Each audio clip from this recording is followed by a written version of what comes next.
पूरे देश का किसान आज आंदोलित है। देश के करोड़ों किसानों की एक ही मांग है कि ये काला कानून वापस लिया जाए और अपनी इस मांग को लेकर पंजाब में, हरियाणा में, उत्तर प्रदेश में, राजस्थान में, कर्नाटक में, केरल में, तमिलनाडु में, बिहार में, पूरे हिंदुस्तान के अंदर लाखों लोग सड़कों पे उतरे और पिछले कुछ महीनों से पंजाब और हरियाणा में तो सारा काम छोड़कर किसान सड़कों पर आंदोलन कर रहा है, सरकार से फरियाद कर रहा है, गुहार लगा रहा है, विनती कर रहा है कि इन काले कानूनों से हमें निजात दिलाइए, इन काले कानूनों को वापस लीजिए। लेकिन ऐसी क्या जिद है, ऐसी कौन सी मजबूरी है जिसकी वजह से मोदी जी की सरकार ये काला कानून वापस नहीं ले पा रही? और वो मजबूरी मैं आपको बताना चाहता हूं। जब पार्लियामेंट के अंदर ये बिल आया, ये काला कानून आया, मैंने उसी दिन कहा था ये कानून किसानों के हित में नहीं है, बल्कि ये कानून हिंदुस्तान के करोड़ों किसानों के डेथ वारंट पे मोदी सरकार ने साइन किया है और इसलिए हम इसका विरोध करते हैं। और हमने पार्लियामेंट के अंदर माइक तोड़ा था, मुझे निलंबित कर दिया गया।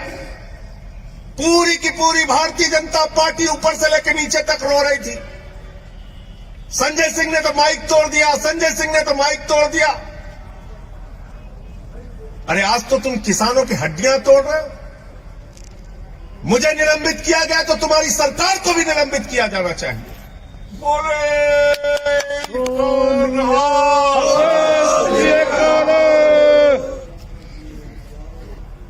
आप ये काला कानून लेकर आए, इस काले कानून के अंदर एमएसपी की गारंटी का एक शब्द नहीं। मैंने पूछा इसमें एमएसपी की गारंटी कहां है? बोले साहब मोदी जी ने भाषण दे दिया, आप मान लीजिए। मैंने कहा भाई मोदी जी ने कहा था 15 लाख हर खाते में आएंगे, बाद में कह दिया जुमला है। मोदी जी ने कहा था 2 करोड़ रोजगार हर साल मिलेंगे, बाद में कह दिया जुमला है। मोदी जी ने कहा जीएसटी से देश में दूसरी आजादी मिल जाएगी, बाद में राज्यों का शेयर नहीं दिया। मोदी जी ने कहा था इस देश के अंदर नोटबंदी से देश की तकदीर बदल जाएगी। अब नोटबंदी के फायदे हमें गिनाना तो दूर की बात है, जो नुकसान हुए उस पर बातचीत करना नहीं चाहते। मोदी जी तो थाली के भी फायदे गिनवा देते हैं, ताली के भी गिनवा देते हैं। मोदी जी के भाषण से एमएसपी की गारंटी नहीं मिलेगी। अगर मुझे एमएसपी नहीं मिली, न्यूनतम समर्थन मूल्य नहीं मिला, तो महेंद्र गोयल जी अगर मैं किसी जज के सामने जाऊंगा तो जज साहब कहेंगे कानून में कहां लिखा है बताओ। और तब मैं अगर कहूंगा कि मोदी जी का भाषण जज साहब आपने नहीं सुना, तो वो हमारी याचिका लेंगे और उसको कूड़ेदान में डाल देंगे। कहेंगे कानून से एमएसपी मिलती है, भाषण से एमएसपी नहीं मिलती, भाषण से एमएसपी नहीं मिलती। दूसरा, आपने इस कानून के अंदर कॉन्ट्रैक्ट फार्मिंग की बात लिखती, यानी किसान को उसके ही खेत में पूंजीपतियों का गुलाम बना दिया जाएगा। इस कानून में आपने असीमित भंडारण की छूट दे दी। इसका मतलब हिंदुस्तान का कोई भी पूंजीपति, अडानी और अंबानी, सस्ते में किसान से गेहूं खरीदेगा, सस्ते में किसान से धान खरीदेगा, सस्ते में फल खरीदेगा, सस्ते में सब्जियां खरीदेगा और सबका भंडारण करके अपने बड़े बड़े कोल्ड स्टोरेज में रखेगा। और जब बाजार में उसकी कमी आ जाएगी तो महंगे दामों पर हमको आपको बेचेगा। इस देश में जमाखोरी, कालाबाजारी और महंगाई को मोदी सरकार ने इस बिल के माध्यम से लीगलाइज करने का काम किया है। वैधता प्रदान करने का काम किया है। आप कहते हैं ये बिल किसानों को समझ में नहीं आता। मोदी जी भाषण देके समझा रहे हैं, उनके मंत्री भाषण देके समझा रहे हैं, कहते हैं बिल समझ में नहीं आया, बिल समझ में नहीं आया। अरे मैं तो ये कहना चाहता हूं, किसानों को ये बिल समझ में आ गया है, ये आपकी प्रॉब्लम है। ये आपकी प्रॉब्लम है कि किसानों को ये बिल समझ में आ गया है।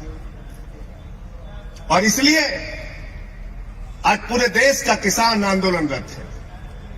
मुझे पीड़ा होती है, तकलीफ होती है मुझे, जब आप उन अन्नदाताओं को आतंकवादी कहते हैं, शहीद आजम भगत सिंह के वंशजों को आतंकवादी कहते हैं, शहीद उधम सिंह के वंशजों को आतंकवादी कहते हैं, शहीद लाला लाजपत राय के वंशजों को आतंकवादी कहते हैं, शहीद करतार सिंह सराफा के वंशजों को आतंकवादी कहते हैं, जलियांवाला बाग कांड में जिन लोगों ने अपनी शहादत दी उनके वंशजों को जो लोग आतंकवादी कहते हैं, उनको इस देश की सत्ता पर 1 मिनट भी रहने का अधिकार नहीं, मैं कहना चाहता हूं।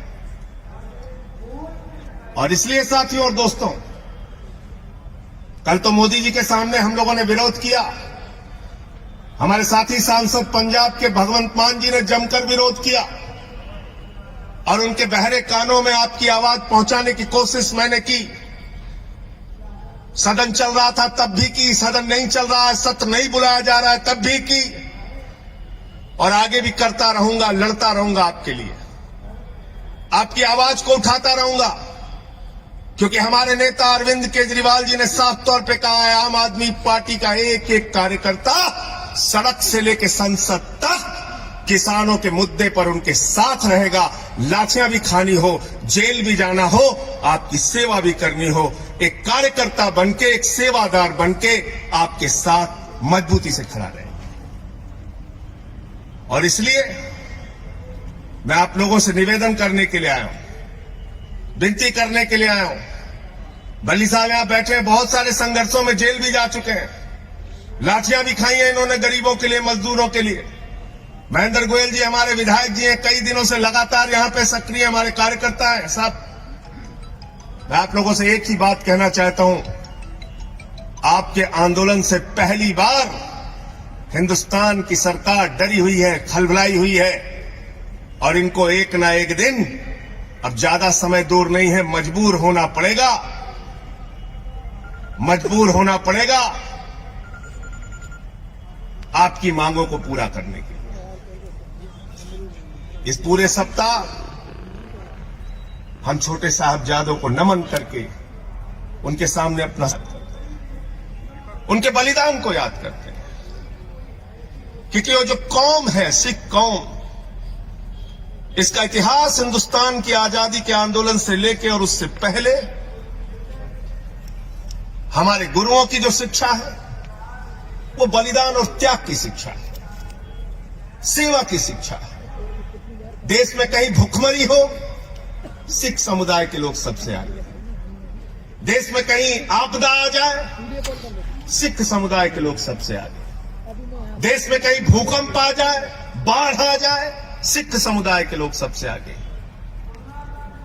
तो इस कौम को, अपने गुरुओं को नमन करते हुए, छोटे साहबजादों के त्याग और बलिदान को याद करते हुए, उसके सामने सर झुकाते हुए हम सब ये संकल्प लेते हैं कि इस लड़ाई को हम लड़ेंगे और जीतेंगे। बहुत बहुत धन्यवाद और आभार, आपने मुझे यहां बुलाया और अपनी बात कहने का मौका दिया। धन्यवाद।